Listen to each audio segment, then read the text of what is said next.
é importante a gente dizer que, em 1975, a ONU havia instituído a década da mulher. Então, isso significa dizer que o crime Ângela Diniz acontece justamente um ano depois da instituição da década da mulher pela Organização das Nações Unidas, em que nós temos um Brasil, a despeito de um contexto de ditadura militar, já efervescido pelos movimentos feministas e movimentos de mulheres, né? Inspirado até pelo movimento feminista americano, onde as mulheres lutavam, né, até pelo próprio surgimento da pílula anticoncepcional, pela emancipação, pelo respeito às suas vidas e emancipação de seus corpos. Então, quando o feminismo ele chega à sociedade, a princípio, ele chega como esse movimento disruptivo, aparentemente agressivo. Por quê? Justamente porque as mulheres não tinham voz. As mulheres elas foram milenarmente, historicamente silenciadas. Não tinham vontade.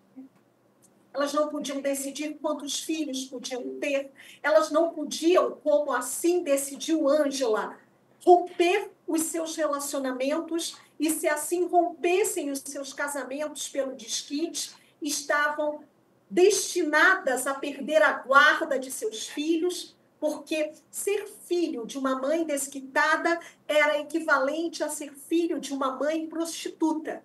Então, na sociedade mineira dos anos 70, quando Ângela Diniz se desquita de Milton Vilas Boas, ela perde a guarda de seus filhos como uma forma de castigo. Então, é muito interessante que a gente veja o quanto Ângela se torna esta mulher exuberante, esta mulher dona de si, protagonista, o preço que ela paga por suas escolhas. Ao mesmo tempo em que se torna essa mulher exuberante, ela se torna essa mulher estigmatizada pela sociedade, inclusive após a sua morte. E aí, o que o movimento feminista faz? A partir do primeiro julgamento de Doca, elas dizem não. Até porque uma das teses, ou seja, alguns dos argumentos jurídicos utilizados pela defesa de Doca é que o Doca matou sim. Ele matou em legítima defesa de sua honra para que pudesse lavar a sua honra com sangue. Ele matou por amor. Este foi dos argumentos utilizados à época pelo brilhante advogado criminalista Dr. Evandro Lins e Silva. Então, o que acontece? Você tem uma forma de minimizar, ou seja, de justificar este crime contra esta mulher, dizendo que este homem teve razão em fazê-lo, porque a atitude libertária desta mulher, quando decidiu escolher por romper o relacionamento com ele, o desonrou, feriu a sua honra. Então, era justo e legítimo que ele exterminasse como uma réplica do período natural e legítima de exterminar a vida daquelas mulheres, a vida de Ângela Diniz. E o que esse feminicídio, à época, faz? O que a morte de Ângela Diniz faz? Ele cria um novo capítulo na história dos homicídios naquela época de mulheres na sociedade. Esses homicídios aconteciam a todo o tempo.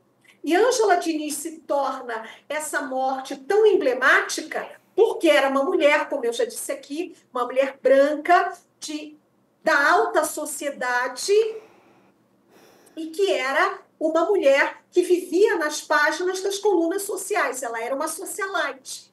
Quantas mulheres anônimas no Brasil daquela época tinham sido assassinadas e sequer nós tivemos conhecimento, porque era natural o extermínio de mulheres à época por uma prática que o feminismo sempre veio a combater e a questionar, que era a prática da misoginia, o ódio natural às mulheres. Realmente é um tema angustiante da gente falar, porque é literalmente até ontem, né? A tese legítima defesa da honra só caiu ano passado, né, no STF. E reiterando aqui que ela só caiu por muita pressão da própria sociedade sobre os limites éticos da advocacia, né? Vale tudo, né? Cometer outros crimes para defender a suposta inocência do cliente, né? Colocar a vítima como ré. Então, foi um avanço muito importante. E vou até fazer um gancho a uma outra tese utilizada, muito curiosa. Eu particularmente, nunca tinha visto em outro caso. E é uma tese que foi muito aclamada no julgamento da Ângela. A Ângela, logo depois que se casou, ela fez o testamento dela. E daí começaram a... E ela era um pouco depressiva também, em alguns momentos da vida. Ela era uma pessoa, dizem aí os jornais, né, muito feliz, que esbanjava aí alegria, mas que no íntimo algumas pessoas relatavam algumas questões de infelicidade, justamente pela questão da guarda dos filhos, né? Sim, imagino que difícil para ela. Então falavam dessa questão que provavelmente ela queria se matar, e daí a tese que eles utilizaram um pouquinho nesse segundo julgamento, o que mais utilizaram foi a legítima defesa da honra, mas o segundo julgamento utilizaram com muita força, foi de que, em verdade, foi um suicídio na mão de outrem. Nem existe essa tipificação no, gente, a pessoa, no Código eles são Penal. criativos, não? Então, que ela, na verdade, instigou ele porque ela queria praticar o suicídio. Ela praticamente pediu para ele matar. E... Como se ele fosse um policial das Forças Armadas, porque isso acontece, viu, gente?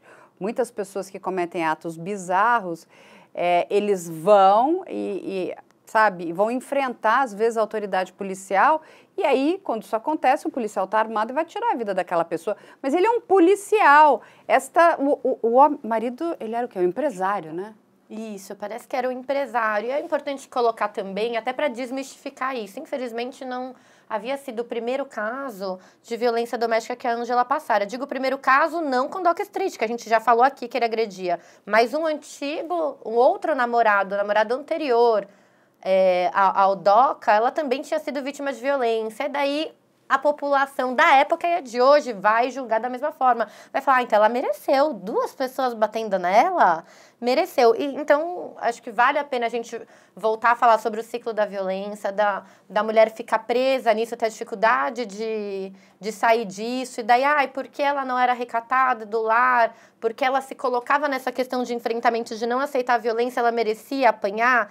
Então, são diversos contextos que a gente tem que trazer novamente para o debate. Daí volta a pergunta da Carla, trouxe todo esse gancho do caso para poder responder a pergunta da Carla, né, sobre educação. O que a gente pode fazer para mudar essa sociedade? Por que a educação está mudando, não muda? Porque não cabe a gente colocar toda essa responsabilidade na mulher sobre educar o filho, ou até no pai de educar o filho, né? A mudança tem que ser estrutural, porque a gente está falando de um sistema do patriarcado.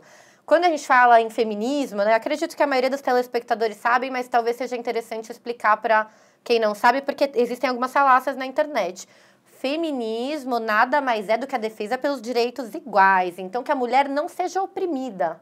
Tá? Então, que a gente tenha esses direitos equinâmes. Então, poxa, se você é contra o feminismo, eu tenho certeza que é porque você não conhece o conceito. Porque senão você seria a favor.